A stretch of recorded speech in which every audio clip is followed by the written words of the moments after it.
Hey parents, let's talk about mean girls. Because I've had a lot of questions, particularly from the parents of tween and young adolescent girls, about how to help their kids deal with mean girls.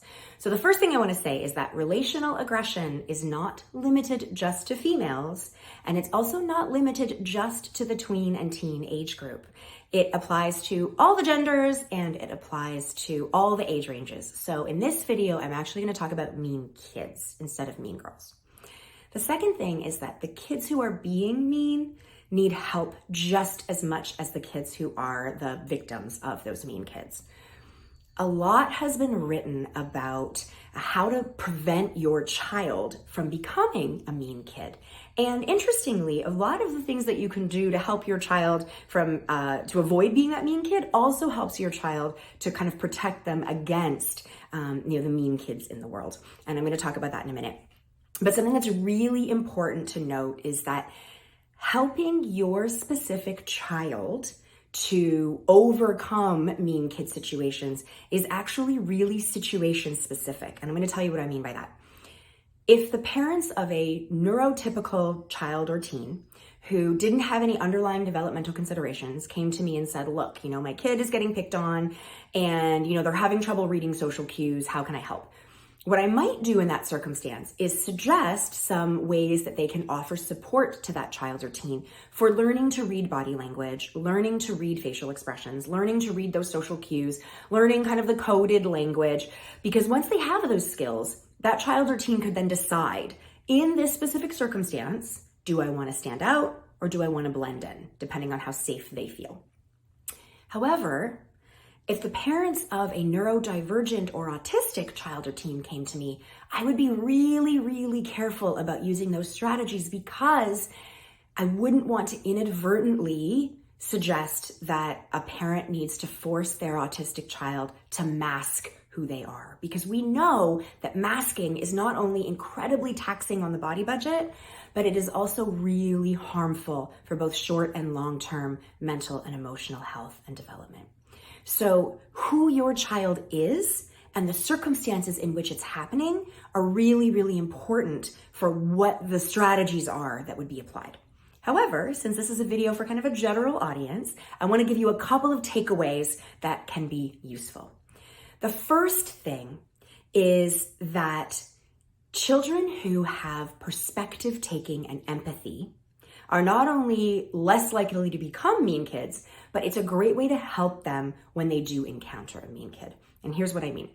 When your child comes home from school and says, so-and-so did this, or so-and-so did this to me, the first thing you're gonna do, as always, is listen, and you're gonna validate their emotions. You're gonna comfort and soothe as needed. But then you're gonna start asking some questions to help your child or teen start perspective taking. Because it's going to be really important for them to understand where this happened and when this happened and who was around might have impacted why that kid acted the way they did. Maybe that kid was trying to get some cachet, some kind of social currency with older kids. So they were trying to steal power from someone else in order to seem powerful to those older kids. Maybe that kid truly didn't realize that they were being mean. They were just mimicking what they saw other kids doing. Right? A child who is approaching another child kind of in a targeted way in an empty hallway is very different than a child who says something off the cuff in front of other people. So the circumstances matter. And when you help your child or your teen understand that perspective taking, it gives them a better sense of why that kid might have done it, what that kid might be going through. Maybe they need to actually go out of their way to befriend that kid. Maybe they need to go out of their way to stay out of that kid's way. However that's going to look, however you want to problem solve it together, perspective taking is the first step. The second thing is helping your child or teen know their sense of self, their sense of purpose, and their sense of power. When a kid feels capable and a kid feels confident and they know who they are, they move through the world in a different way, a really positive way. They attract people who want to be around that positive energy. It means that they are less likely to be interested in friendships with people who don't respect them, with people that they can't trust, with people who aren't kind to them. So they are less likely to be around those mean kids or be drawn to those mean kids. But the other thing is, kids who have a sense of their own self and their own purpose and their own worth tend to be upstanders. And when a kid is known for standing up for others and is known for protecting others, they become less likely to get picked on. Because those mean kids are thinking, well, there's no point in picking on Johnny because I've seen him stand up for other kids. He's going to tell me off or he's going to walk away. He's just not that interesting for me to pick on.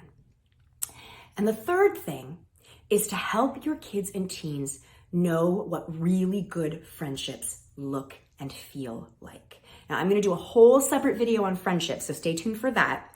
But for the purposes of this one, when a kid knows who they can trust, who respects them, and who they are safe with, it means that their foundation isn't rocked in the same way when a kid is mean to them.